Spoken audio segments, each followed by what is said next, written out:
연말정산은 물론 소득세, 각종 부동산 관련 세금까지 여러 곳에서 납세자 맞춤 세무 서비스를 제공하는 조세 전문가, 바로 세무사입니다. 하지만 4차 산업혁명으로 빅데이터와 인공지능이 발달하면서 세무사의 업무 영역이 위협받고 있는데요. 국민의 든든한 납세 조력자이자 조세 전문가로 세무사들이 경쟁력을 갖추려면 어떻게 해야 할까요? 한국세무사회 원경희 회장과 이야기 나눠봅니다. 세무 관련해서는 좀 접근하기에 어려운 점이 있는 것이 사실입니다. 그래서 특히 요즘 들어서 부동산 가격 많이 오르고 양도세 내야 되고 종부세 내야 되고 뭐 이런 경우들이 있어서 전문가들의 도움을 웬만하면 좀 받는 것이 좋겠다 이런 이야기를 하고 있습니다. 네, 그 세금 신고의 어려움을 해결해 주는 것 바로 세무사분들이죠.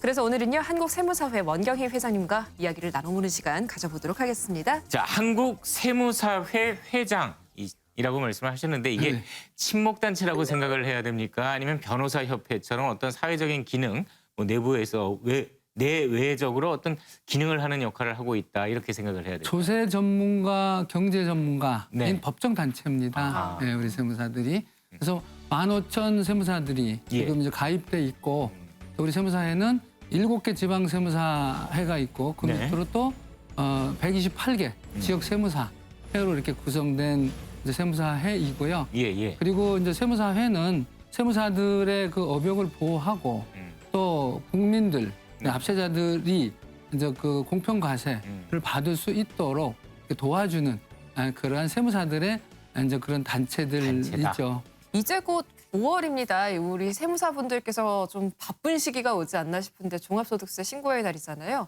저 같은 경우에도 뭐 신고를 합니다만 신고를 할 때마다 신고 유형도 많고 뭐 절세는 어떻게 해야 되지 하는 생각 때문에 좀 고민하는 부분들이 많아요. 그래서 혹시 자영업자분들께 세무사회에서 좀 제공하는 어떤 서비스라든지 그런 게 있다면 소개를 좀 부탁드리겠습니다.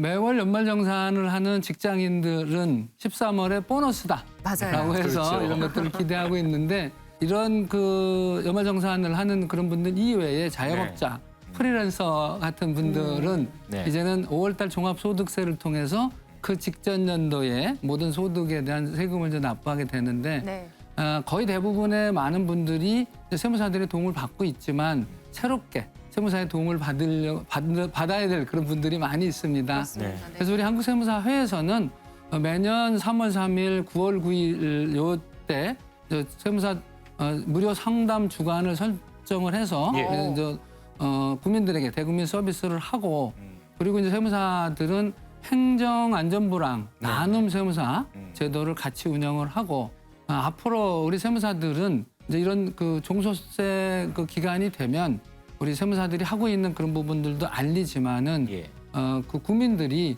절세할 수 있는 그런 부분에서 종합소득세를 납부할 수 있도록 이렇게 하면서 무료 세무 상담도 같이 그렇군요. 병행하고 이렇게 있습니다. 세무사법 개정안이 국회를 통과를 했는데 이게 그 변호사들이 세무사업을 세무 업무에 대해서 허용했던 것을 조금 다시 되돌리는 그런 것이라고 들었는데 맞습니까? 우리 세무사법에 보면 2003년까지는 변호사들이 무조건 이 세무사 자격을 자동으로 받는 그러한 세무사법이었었습니다. 근데 2003년도 세무사법을 개정을 하면서 변호사들에게 자격은 주되 세무사 업무를 할 수 없도록 하는 그런 세무사법이 개정이 됐는데 그 이후에 다시 2017년에 모든 변호사 자격이 있는 그런 변호사들에게 세무사 자동 자격을 주는 것을 완전 폐지를 했습니다. 그러다 보니까 2004년부터 2017년 사이에 그 세무사 자격을 자동으로 받은 변호사들이 자격은 받았지만은 업무를 못하고 이러다 보니까 그것에 대해서 헌법재판소에 위헌 신청을 하고 그것이 2008년도에는 합헌으로 이렇게 헌재에서 결정을 했는데 다시 10년이 지난 2018년 4월 26일 헌재에서는 이 부분에 대해서 위헌 결정을 하고 2019년 12월 30일까지 국회에서 변호사들에게 허용하여야 할 업무와 허용하지 않을 업무를 구분해서 그 국회에서 의결하도록 개정하도록 그렇게 했었습니다. 우리 세무사들은 생각했던 것이 변호사 시험에 회계 업무와 관련된 회계학 시험이 전혀 없습니다. 그럼에도 불구하고 변호사들에게 회계와 관련된 업무를 자동으로 할 수 있게 한다라고 하는 것은 전문 자격사 제도에 네. 어긋나는 그러한 것이기 때문에 우리 한국 세무사에서는 법과 관련된 세무사법에서 정한 그런 업무들은 변호사들에게 허용을 하되 예. 순수 회계 업무인 기장대행과 네. 기장을 하면서 이것에 대해서 증빙이 있느냐 없느냐를 판단하는 그런 성실신고 확인 업무, 이것은 법과 상관없는 그런 것이잖아요. 그죠? 예. 그래서 이것은 변호사들이 허용할 수 없다라고 네. 하는 것으로 우리 세무사회에서는 정하고, 또 그러다 보니까 이제 국회의원님들도 그것이 공평성이나 이런 네. 부분들에 맞다라고 하는 그 생각들을 가지셨기 때문에 세무사회에서 네. 세무사들이 주장하는 이 부분들에 손을 들어준 것이다. 이번 개정안 통과를 두고서 이제 변호사회에서는 반발이 계속되고 있는 것으로 알고 있습니다. 이 간극을 좀 어떻게 좁혀나가실 계획인지에 대해서도 한 말씀 부탁드립니다. 예, 아까 말씀드렸듯이 이것은 공정의 문제도 이제 있는 것이거든요.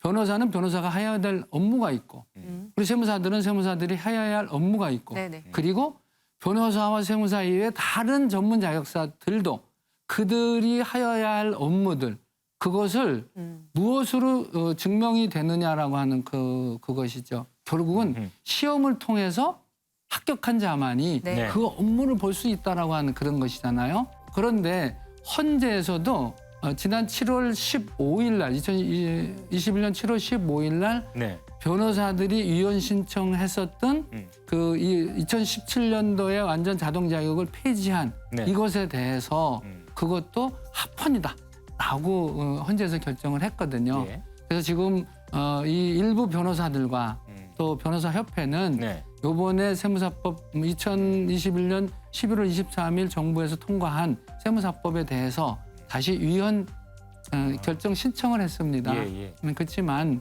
이 부분도 사실은 전체적인 그러한 이 헌법 정신에 본다라고 해서 하면 이것은 합헌으로 이렇게 처리해야 될 것으로 보고, 네. 우리도 이제 헌재에 충분한 그런 자료들 제출하면서 네. 합헌이 되도록 지금 충분하게 노력하고 있다는 말씀을 드리겠습니다. 네. 세금 신고 플랫폼이 요즘 다수 있습니다. 네네. 이 사업과 관련해서도 세무사회에서도 좀 갈등을 겪으신 걸로 알고 있는데 예, 이 예. 관련해서도 개정안에 좀 포함이 된 겁니까? 네. 예, 그렇습니다. 네. 지금 불법 행위로 인해서 국민들에게 불편을 주고 또 국민들의 그 어려움을 주는 이런 부분들에 대한 강력한 규제 부분들이 있습니다. 네. 아까 말씀드린 것처럼 이 불법 플랫폼이 이 불법 세무 대리를 할 수 있는 이런 부분들에 대해서 원천적으로 이것을 처벌할 수 있는 근거 규정을 두고, 또 이 명의 대여를 한 자만 이렇게 처벌하는 것이 아니라 네. 명의 대여를 받은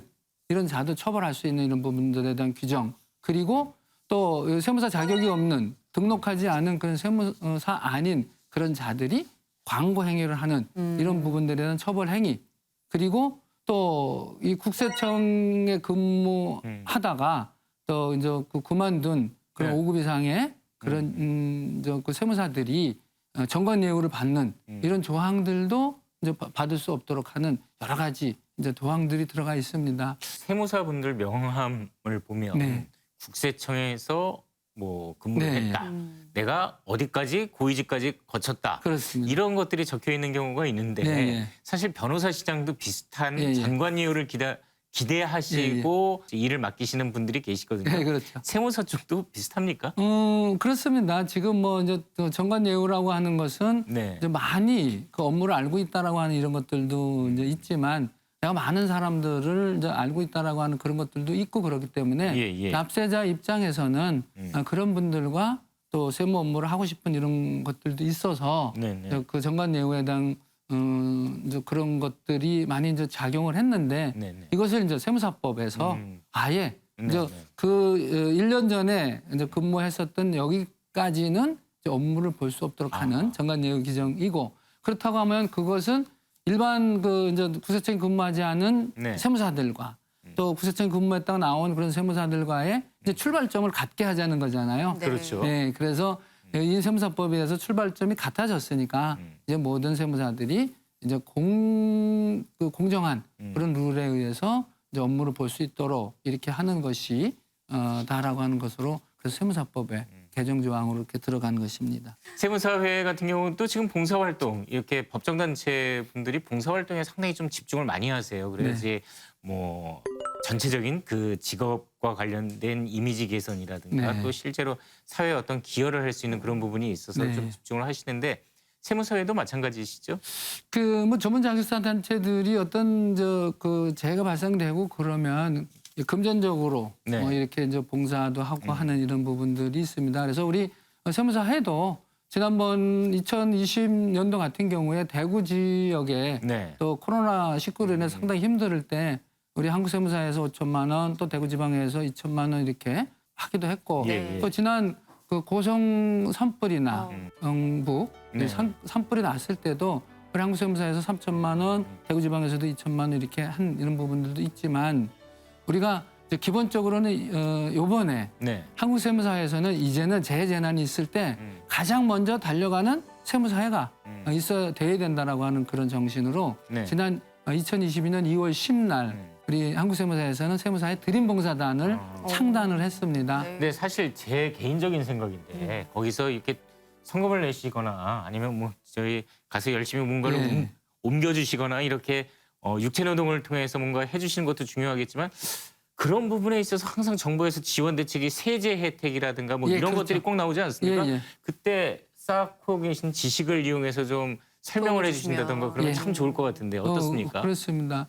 이번 산불에서 예. 이렇게 보면 사실은 이제 많은 부분들 어려움을 당한 것은 농민들이고 그렇죠. 이제 이렇게 해서 하는데 저는 그런 농민들이 받을 수 있는 혜택이 세제상으로 참 많이 부족합니다. 네. 그들이 갖고 있는 이제 사업이라고 하는 것이 아니 농업 쪽이고 이런 부분들인데 이런 부분들은 정부에서 많이 이제 지원을 해야 된다라고 하는 그런 생각을 가지고 있고 또 우리 세무사 드림봉사단의 경우는 네. 이게 재해재난이 있는 것을 우리가 뭐 기다리고 그것을 찾아가겠다라고 하는 이런 것보다 네. 네. 사전에 재해재난이 없어도 봉사할 수 있는 이런 부분들을 찾겠다라고 해갖고 이번에 우리 2월 10날 한국 적십자사와 이제 MOU를 업무 협약을 체결을 했습니다. 네. 네. 그래서 이제는 상시적인 우리 헌혈을 하겠다 한국세무사회에서 아하. 그래서 15,000명의 우리 세무사들 그리고 또 사무소에 있는 5만 명, 한 7만여 명의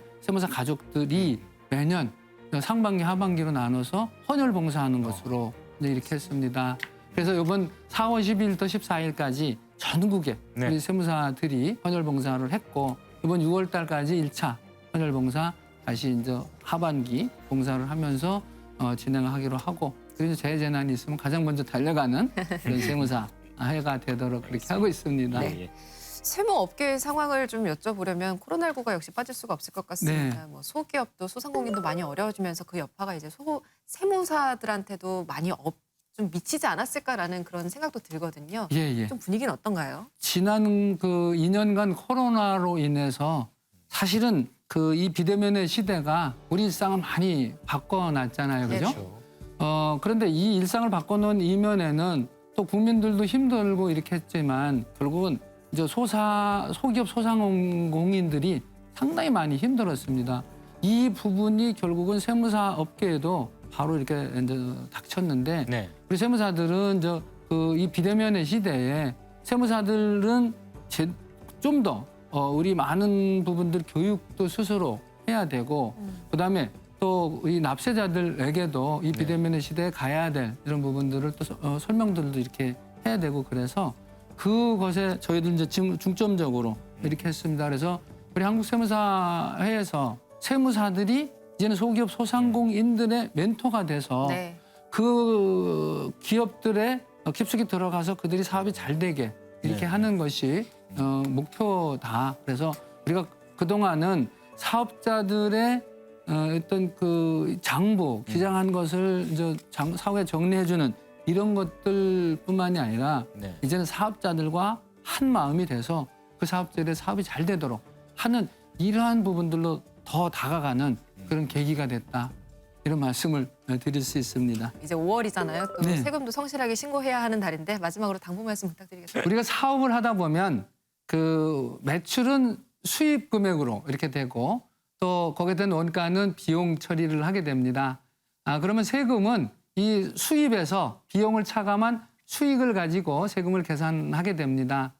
그런데 저는 이렇게 생각을 합니다. 이 세금도 사실은 비용이다. 이렇게 생각을 하시고 세금 계산을 한 이후에 우리가 쓸 수 있는 가처분 소득을 계산해주면 훨씬 더 편안한 마음으로 세금을 납부할 수 있다. 이런 생각을 가집니다. 이런 부분들에 대해서 절세할 수 있는 그런 모든 부분들은 세무사들에게 네. 상담해 주시고 세무사들과 함께 해주시고 탈세는 언젠가는 탄로난다는 그런 생각을 가지시고 이렇게 우리가 이제 납세 의식을 가지시면 좋겠다는 그런 당부의 말씀을 드립니다. 이왕 내야 하는 세금, 세무사의 도움을 좀 받는다면 보다 수월하게 납부가 가능하겠죠. 앞으로도 세무사회가 국민의 곁에서 든든한 납세 조력자로 함께해 주시길 바랍니다. 네, 회장님의 말씀을 여기까지 듣도록 하겠습니다. 오늘 고맙습니다. 네, 감사합니다. 감사합니다.